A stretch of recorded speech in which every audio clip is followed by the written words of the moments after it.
Hey, this is Dave. You're about to watch my interview with Galen Lowe from the Digital Project Management Podcast. The conversation revolves around something Galen posted about on LinkedIn, describing a situation where a project manager has some choices they have to present to a client, and basically all the choices totally suck and will result in ruin. So what do you do in that situation? How do you decide what options to present? How do you spin those things when you talk about them to the client? So we're going to go through all that during the interview. And the other thing I want to let you know about is I have a new show appearing on the Agile Network. Just launched last night. Jesse Fuel is my first guest. It's called Agile for Project Managers. And the focus of the show is anybody who's coming from the traditional project management space who is trying to find their way with Agile will trip over a lot of things. You will think you understand things you don't really understand. You will be very confused by a lot of different stuff. You will be afraid to talk in the room. And when you do, everyone will look at you like you're an idiot. And I spent years trapped in that loop, and I would like to help you get out of it faster. So that entire show is focused on how to help project managers actually make the transition from being more traditional minded, kind of hopefully squeezing through that sophomoric understanding pretty quickly and getting to a place where you actually are able to maintain an agile mindset and an agile approach to the things that you're doing. So it's on the Agile Network. If you're interested in checking it out, there will be a link in the show notes along with a discount code you can get, so you can get temporary access and check out all the other things going on in there. And I hope to see you there. Thanks. Hey, this is Dave Prior. Welcome to the Reluctant Agilist. Today I have a seasoned pro here, somebody who does as many or more podcasts than me, Galen Lowe. Thank you for being here. Thanks for having me on the show. I'm going to let you introduce yourself to these people because I know about your podcast, but I don't know about the other stuff you're doing very well. So. Absolutely. Happy to. I'm Galen Lowe. I'm the co-founder of the Digital Project Manager. We are a knowledge sharing community and also a training provider. And we are hell-bent on helping digital project professionals get skilled, get confident, and get connected so that they can lead complex digital projects in a... I almost had that pitch well. Your radio voice is like totally spot on. No. Well, Dave and I in the green room, we were having this conversation about like, what is a digital project? And now it's got me spinning about it because, we just, Dave, you and I were just together in Austin at the Digital PM Summit put on by the Bureau of Digital about digital project management. And a lot of existential questions came up about, what is a digital project? I'm kind of in this world where, I came from an agency background. We worked in public sector. A lot of it was web application builds. And we kind of reduced it down to, we are all about projects that involve people, pixels, and code because there's some complexities there. There's some nuances there. You kind of have to know how the sausage is made. But we get shot at a lot because they're like, how is that different than other project management? And the answer is maybe it's not, but at least we can get together and have conversations about, how Agile is working in a digital agency where we are using a combination of, Drupal. We're running Jira to manage a project. There's a lot of moving parts. There's creatives, there's developers, there's testers, there's clients who, don't necessarily understand the technology, but definitely want something from it. And that's the sort of melting pot. I think that the creative aspect of it is more present, and also the openness to new tools and techniques and practices. Like that's one of the things about going to the summit that makes me feel really old is when they're all talking about like some new tool and I'm like, I don't even know what that is. Like, right. Get my Dreamweaver out of the closet so I can go build a web page. We should do that. We should actually have a little summit where we just build a Flash website. Yes. So we can remember how to use the action scripts. And we'll put it on when we're done, we'll put it on our zip drives and take it home. Amazing. So thank you again for doing this. And we're going to have a conversation about something you posted on LinkedIn yesterday that I noticed. And I was like, wow, there's, I think, a lot of depth that we could mine in that conversation, because I'm thinking about running into that earlier in my career and how conflicted and unsure I felt, and not having a mentor at the time, not knowing like where to turn to get answers, because this isn't a topic that's really addressed by any particular project management organization or schooling. It's just hard knocks. Yeah. The School of Hard Knocks is like, so for your listeners, one thing that I'm about-ish is that that School of Hard Knocks should not be the only way to learn. There should be opportunities to do safe practice. Yeah, there you go. But like, how can we feel like minimum pain that's not career limiting so that we can learn our lesson? Like, maybe there's an opportunity there to do some practice, do some scenario driven learning, because sometimes the text in a textbook doesn't jump off the page and arm you with these skills to facilitate decisions, to manage stakeholders, to get involved in the politics, and probably folks like you and I, we cut our teeth the hard way. But I don't think it should be the only way. So that was kind of one of the inspirations for that post. Cool. Well, do you want to set it up? Yeah. Would you mind setting it up? Yeah, absolutely. I'll set it up. So, I mean, at time of recording, it is November 6, 2024. There was an election yesterday in the United States. That's a decision. And it got me thinking about... The fact that I'm not drinking this morning is a big deal. It was tense times, right? And I was like, well, how can I lens this through the project management lens? Because tough decisions have to be made all the time. Sometimes there's no good choice. And you're looking at it and you're like, A, I'm not the decision maker. B, if I influence things, like what I'm supposed to do, manage by influence, they say, right? You don't have direct authority over some of these people, but you are accountable for this project and how it gets delivered. A decision has to be made. And you're like, okay, well, if I influence it this way, I'm going to piss off the team. I'm going to piss off, the organization I'm working for. I'm going to piss off that partner. If I influence it the other way, then I'm going to piss off my stakeholders. I'm going to piss off the buyer. I'm going to piss off my sponsor, and everything in between. There's a lot of people in the mix at any given time.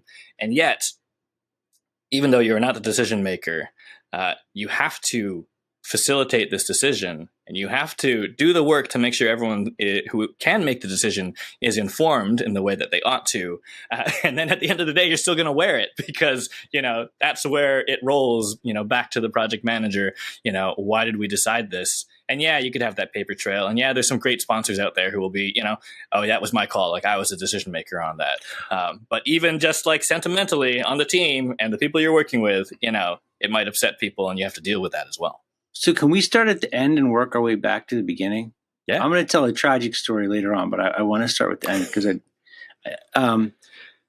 with what you just said, there's something that I think about a lot, which is it's my job to make sure you understand your choices. You might hate me for bringing them to you, but like those are your choices, right? Mm-hmm. You pick A or B. And I might think one is sound and one is not sound. But if you tell me that even though you just polished off a bottle of tequila, you've got your car keys, you're good to drive, and you're convinced of that, I will summon the ambulance and have it ride right beside us while we go wherever we're going, because that's my job. I'm the ride along. But I'm always going to make sure that this was your choice. Right. And how do you do that? Especially it is, yeah. How do you go about doing that? I mean, I think I'm actually not going to. Let me start from the middle for me. Okay. Where the juicy middle bit for me is when folks are like, yeah, paper trail, right? Create the paper trail, make sure it's documented. That's kind of like, if step A is it's all out of your hands, and step B is, you can influence it, but make sure you document it. And I think that's like an interesting inflection, but I haven't had success with that, because then you get this thing that's like, you're lawyering up. You're like, but see this email on like, July the 10th, where you said blah, blah, blah. Yes, I'll own this decision, which doesn't. Well, nobody takes ownership of the decision. I think that's the thing. Well, and I guess that's the other thing too, right? Well, and I guess, not saying that you shouldn't have a paper trail, but in the grand scheme of things, when you zoom out, the bigger picture of stakeholder management and relationships, like the thing you said is whatever, the final step where, making it known in the hearts and minds of your, decision maker, that this is something they own. And you are there in the ambulance driving next to them. You advise them, you gave them as much information as you could, but they're wearing this, and they shouldn't have to be reminded by an email that they own it. It should be that clear at the time of decision and onward that, yes, this is something that, they were in the driver's seat on. And it can be empowering rather than something that's like, well, you're going to get stuck holding the bag, right? You hold this ball, you hold this hot coal. Yeah. It's almost like the facilitation of leadership. And I don't mean leadership in the sense of, being a, capital L leader, but demonstrating leadership in the sense that, you have to make tough decisions sometimes, and sometimes there isn't a good option, even when all the information's on the table. Yeah. But it's got to push things forward, right? Like, you can't not make a decision. That decision is going to get made at some point by someone, at a time and place that you may not choose unless you proactively have that conversation. Yeah. Explain it to them, and empower them by saying, yeah, listen, this is, you have the con here. You're making the call, but not in a bad way. Like, just in an important But in a very clear and precise way. Like, this is yours, not mine. Your call. Mm-hmm. And I think, I was, can't remember who I was talking to.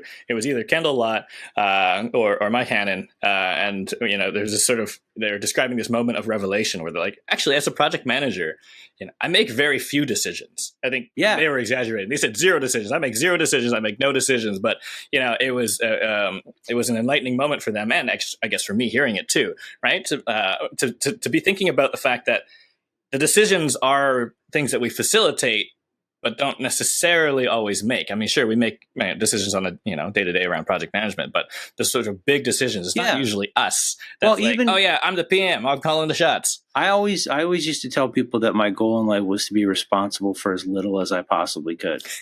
So, like, if it's, I don't care if it's an estimate, if it's a predecessor relationship, if it's how you want to handle responding to whatever, like, I'm going to give you options. You pick. I'm execution.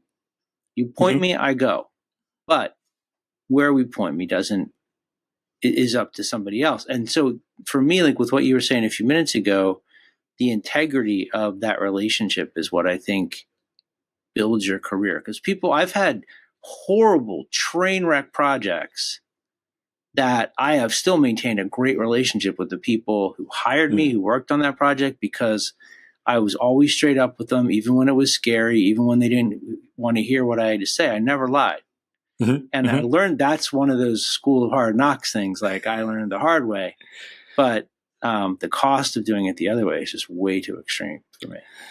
It's an interesting one, especially, if you go sort of early into your career as a project manager, or in your experience as a project manager. And I think, I talk to a lot of folks in my community who are like, I'm strictly execution. I don't have any say. I take orders and I execute them and I make sure that they get done. Otherwise I get burned. And yes, that is probably a very common experience for project managers, maybe throughout their career, but definitely at the beginning. Yeah. And then you start realizing that you're like, okay, well, actually, like, I have this perspective. I have a perspective that is in some ways unique in a project. Yeah, I'm not like writing code. I'm not, like trying to align to, the strategic plan, because next time I go to the board, I have to report. I'm somewhere in between, looking at everything, and I do have information, and I do understand risk, and I do understand, people and delivery. And I can at least sort of see what should be done, what ought to be done. Okay, hold on, because I want to ask you about this. Because this is one of the things I was thinking when I read your post. If you pick one, you're screwed this way, you pick the other, you're screwed that way. And you're going to have a bias. And it's easier for you to see the designer's bias and the developer's bias and the client's bias. How do you combat your own bias where you're like, well, I'm not going to lean to this side, and then you lean that way anyway? I'm not leaning. That's just the room. I mean, a trick answer, I guess, is like, I don't know if I ever really remove my bias, actually, as a project manager. But I think the thing that's probably helped me the most is, zooming out a little bit, right? Not immediate pain, but longer term pain. And, to your point earlier, like, I've also been part of projects that were a gong show, that were chaotic, that, did not go very well. Love it when I get to do my Chuck Barris imitation. But, it's like that, it's the relationships with people, I retained a lot of them. Sure, there's some people where I did not. But really it was about, okay, how can we endure shorter term pain to achieve a longer term goal? And that sort of shifted my bias, because I still wanted, my team to get what they wanted out of it, right? Yeah. If it's supposed to be an award-winning website, well, let's try and still get there. Let's try not to sabotage some of those goals as well. And it's always a bit of a balancing act, I guess, to pick battles and like maintain balance across the stakeholder ecosystem. And I think that's the sort of relationship management bit and the sort of decision-making process that guides it in the long run to something like a good outcome, even if the process kind of sucked. So you just brought up something that's, I think, is kind of tricky too. Like if they come in and they're like, we want an award-winning website, and you start moving in that direction where you're chasing the, applause or whatever. Not the best way to build anything, but okay. And then in the middle, they start saying they want something else. Like, I know how to do this on an agile project, and I think I could probably do it on a regular traditional project. I don't know about from the digital agency side. Like, how do I help them find their way back to where the compass is actually pointing from when they walk in the door and see the gap and then make a choice that is not driven by like, oh, look, a shiny coin. Right. Yes. Yeah, entirely. And honestly, it's hard in client services because, especially with a large or lucrative client, like the how high the bias should I jump? Yes. Sir? Yeah, exactly. Yeah. If we want to get paid, we're going to do what they say. Yeah. That's the whole business model. Right. It's like, yep, like services and time for money. And, there's a lot of that where it's like, I'm the client. Yeah. You go where I tell you, you jump as high as I tell you. And there's a lot of sort of defense and sort of, confrontation, I guess, but not in a fighting way, not combative, but confrontation between, an agency side project manager or account manager and their client, because there is that sort of like relationship. It's hierarchical. But, it is funny because we have done that. We have gotten a brief that's like, from client. Usually, like, there's some agencies that are like, let's make every piece of work award-winning. Let's make an Oscar-winning film. What's it about? I don't know. Yeah, I don't know. Just something that gets Oscars. It's a bit, cart before the horse. But I think there's where, when you have the opportunity to be at the table to sort of have the conversation, if you've earned the right to ask the question in your relationship, then I think the question is why? Like, why? A, did you want an award-winning website in the first place? B, why are we pivoting?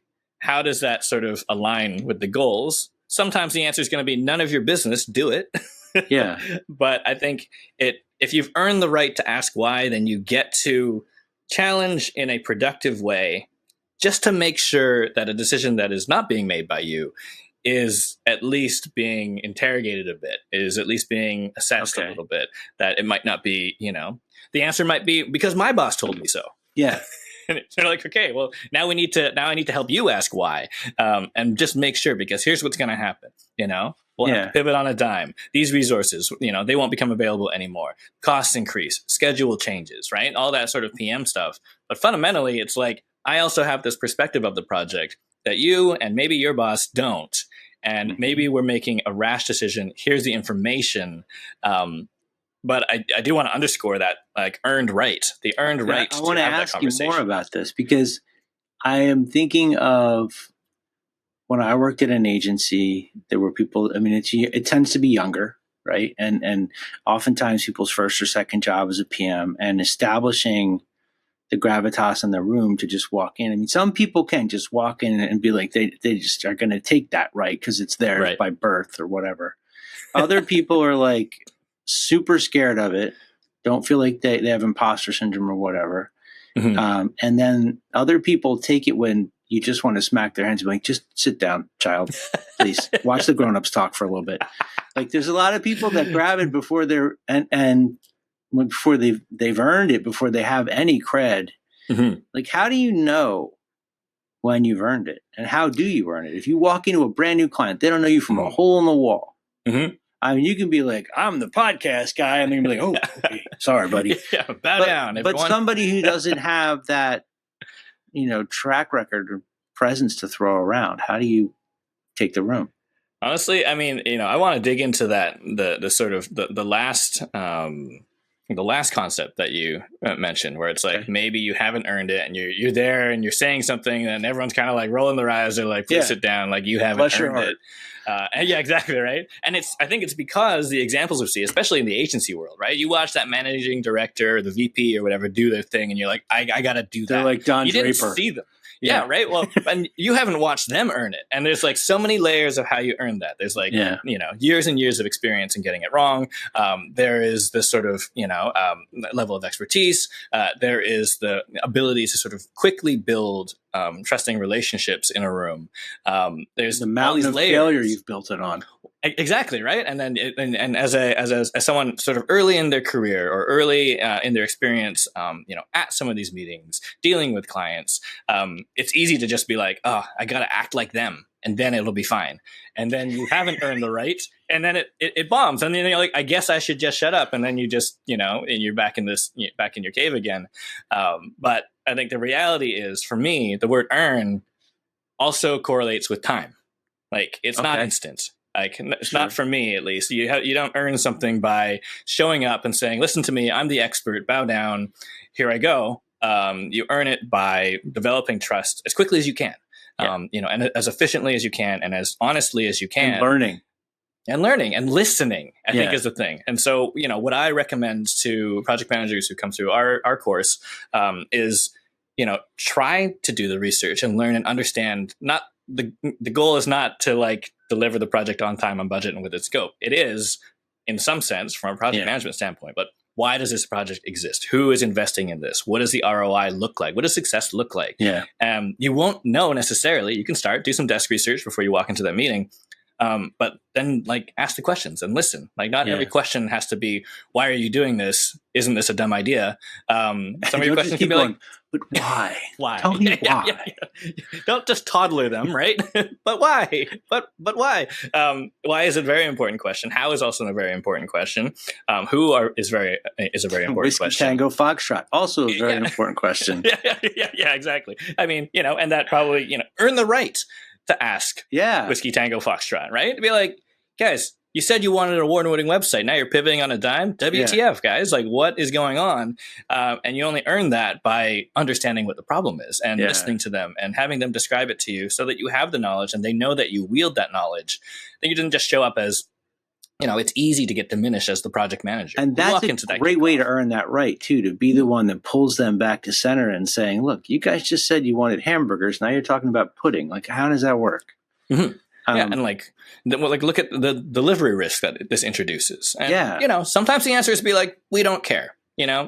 Send us an invoice. Tell your team we're pivoting on a dime.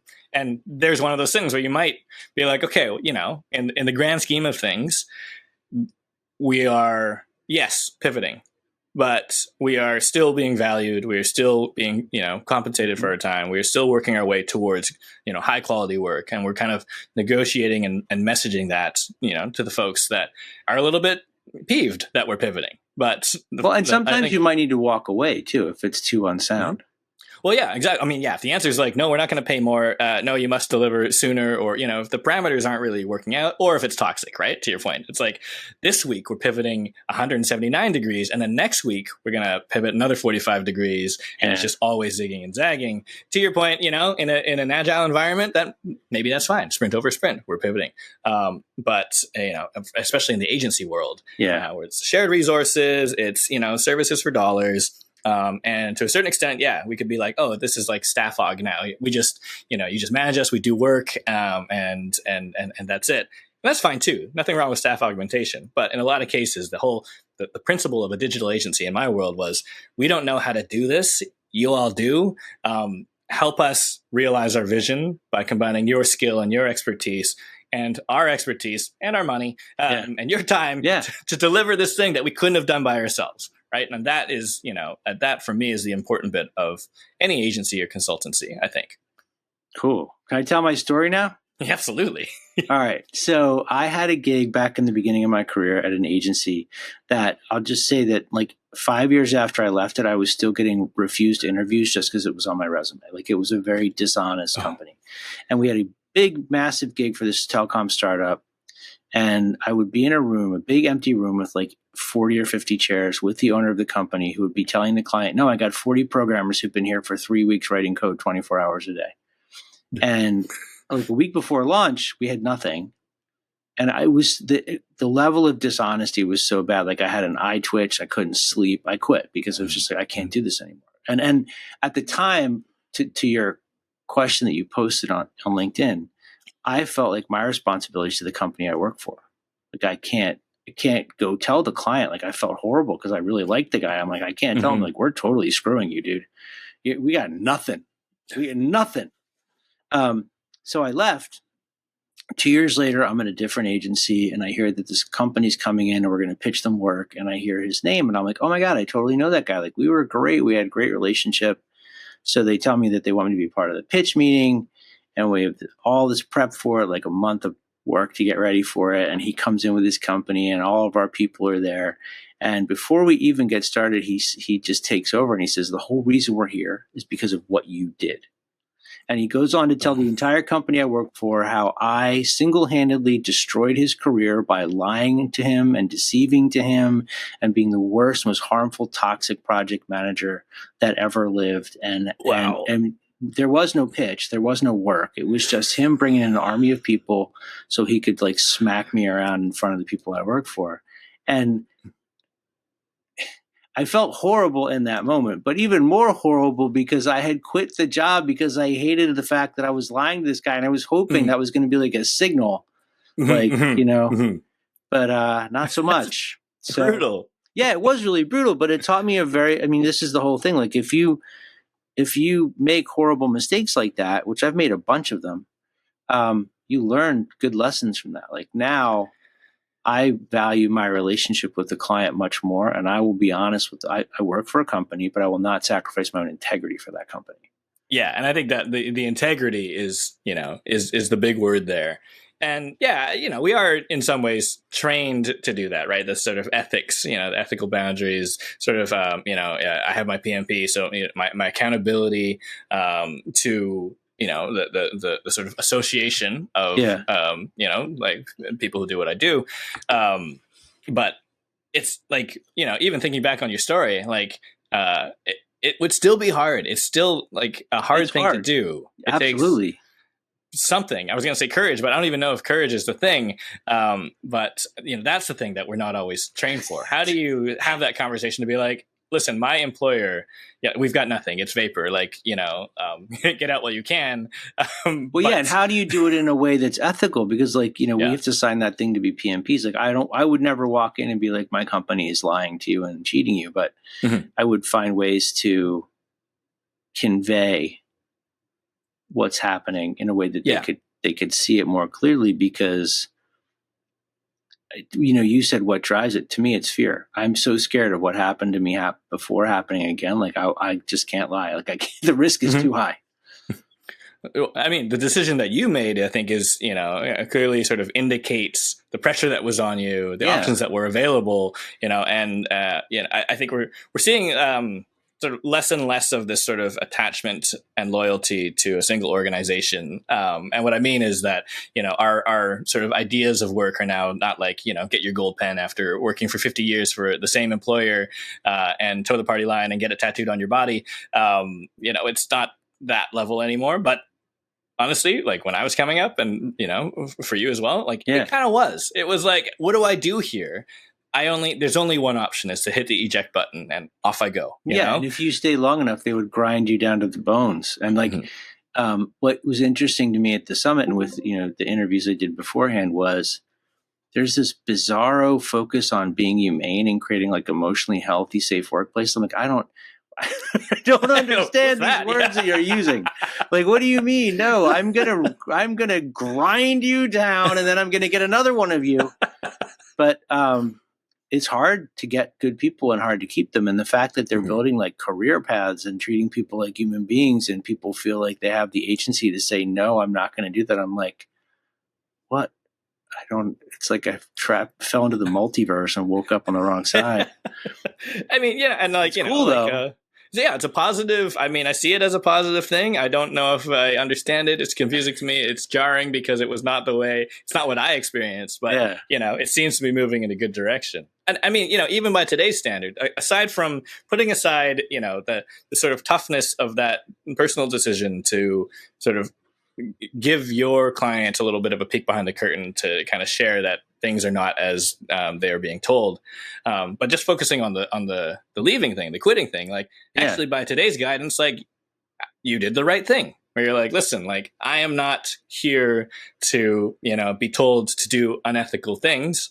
That culture isn't going to change anytime soon. Right. I got to get out. And actually, from the folks I talk to these days, they're like, yeah, if you're if you're legitimately in a position where you could leave your job because they're asking you to do something that is, is infringing on your integrity, then that's what you ought to do. Because to your point, it probably won't stop. It probably won't stop there. Yeah, that's how the companies learn to change is by they can't hire people anymore. They can't get clients anymore.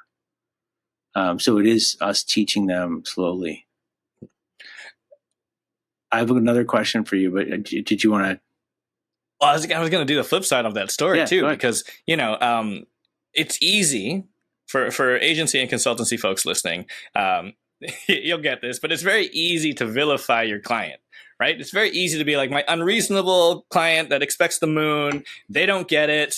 Every time I say no, we can't do this, I get slapped on the wrist. They escalate all this stuff, right? They are the enemy. Kind of like the hockey coach from Letterkenny. There's my Canadian reference for the podcast. It's effing embarrassing. Well, and it's even if it feels that way, it's still a relationship, and there is these things, and we're having impact on our stakeholders' lives. And I know some of this can sound kind of kumbaya, but fundamentally, what are we doing? We are collaborating as human beings to achieve something that we couldn't have done on our own, and our reputations are at stake, our livelihoods are at stake. If the project is seen as a failure by that client, by that client organization, then your point of contact, they might lose their job. Their life might be ruined. Their career might be ended, quote unquote. Like this individual. And I think that's something worth considering every day when you go to work as a project manager. That this is not, scope items or risk log items or all these things.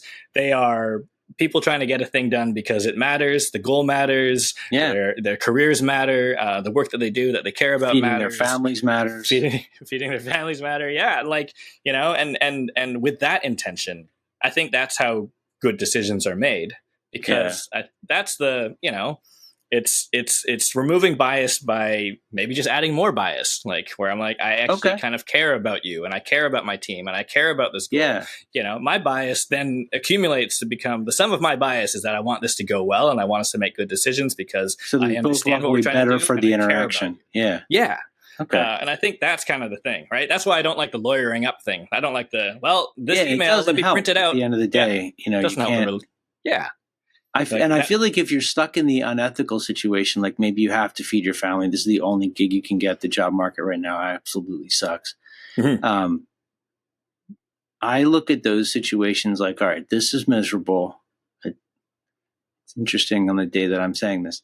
But what can I learn from it? There's got to be something I can gain, something that will make me better. I have to find a thing in here that's going to advance me somehow. So even if it sucks, find the one thing that you can use to get through it.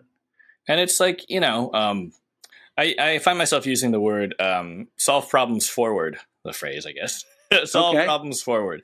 And it comes back to a technical architect. Yeah, you got that. T-shirts, buy the merch. But there was a technical architect that I worked with. And at the time, I was being the risk manager by being like, what's our rollback plan? If we launch this and it goes sideways, how do we get back to like the previous state? And they were like, no, how do we solve forward to get to the future state that works? And they were being a little bit like, we still had a rollback. That's a really interesting way to think of it, though. If you're like a release manager, not how do you undo it, but how do you get to stability forward? And there was at least that plan. And here's a good sort of example of influencing a decision, right? Yes, it's probably my decision to say, team, we need to have a rollback plan, like get on it, because that's me managing risk. It was a risk I own in that case. And them coming to me and being like, but consider this, right? And they don't mean let's just get people, let's get the team 24 hours a day until the problem is solved, until everything is fixed. But how can we at least have a window to try and actually get to our goal, right? Why would we give up and roll back and go back to where we were when we had an opportunity to do a few more things and get to that, future state? And I was like, And I started using that more as well, because sometimes you make a decision that sucks and the outcome sucks and, life seems miserable, but you can still then facilitate more decisions that get forward to that positive state, and that's awesome. And a day like today. I think that's, I think it's a really great way to look at things. I have never thought of that before. So instead of just undoing everything we did, let's have things available to get us to a plateau where we can achieve what we want to do instead of giving up the ground. Yeah. Like this forward momentum is still better than backwards momentum. Wow. I want to stop there. That this is all right. The agreement was either one of us could be like, all right. I think that's a good time to drop the mic. All right. So if people want to, you've got your own podcast. Can you talk a little bit about that and the focus of it and how that works? It's called community? The DPM podcast, the Digital Project Management Podcast. It's casual, conversational, but we try and get into the sort of challenging human elements of a thing, right? Whether it's like AI in project management, or how to manage stakeholder expectations, or how to sort of build your career. We bring people in, we have conversations, but really we just try and get into that practical, actionable sort of takeaways that you could start using tomorrow, trying them out. Succeeding, making mistakes, but at least you have something to go on. You can check us out. Check us out on our site. If you go to thedpm.com, you'll notice, we've got the podcast there. We've got some articles, and we've got our community. Our community is it's made for digital project managers and folks in sort of agency operations, but fundamentally anyone who's dealing with a project that involves people, pixels, or code, anything that's website related, digital marketing, AR, VR, video games. Those folks who are dealing with releases, and which methodology should we pick, and how do I get the vision to be aligned between creatives and developers and clients, but also some in-house folks as well. And we're all about ongoing training. I'm into this sort of notion of, a career health regimen. How are you maintaining the health of your career? And it's a mix of things, just like exercise and diet is. We're going to have to do a whole nother podcast on this one. Well, let me tease it. I'll tease it as, it's a blend. It's a blend of thought leadership, safe practice, mentorship, peer mentorship, and sort of mentorship. And continuous learning. Did I already say that? Yep. But really, it's a way to just stay sharp on the trend, stay sharp, like the trends within your industry and within your craft. It's about getting the skills because, we're expected to know and do a lot, not just project managers, anybody. Yeah. And we need a place to talk about it and sometimes vent productively, but solve problems together so that we can get to that next step. So we always have forward momentum in our projects, in our jobs, in our careers.